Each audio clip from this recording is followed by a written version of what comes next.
Bueno, nik uste dela gaur egun bat gure elkartasuna adierazteko Palestinarekin, salatzeko Israelek egiten duen politika Palestinaren aurka.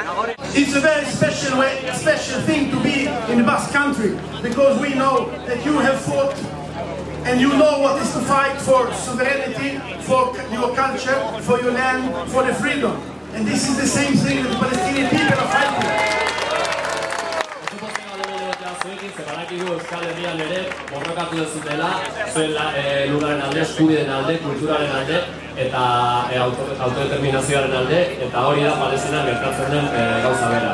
Estamos muy contentos de estar aquí con vosotros porque sabemos que en el País Vasco también habéis luchado por vuestra tierra, por vuestra cultura, por vuestra lengua y por vuestra soberanía.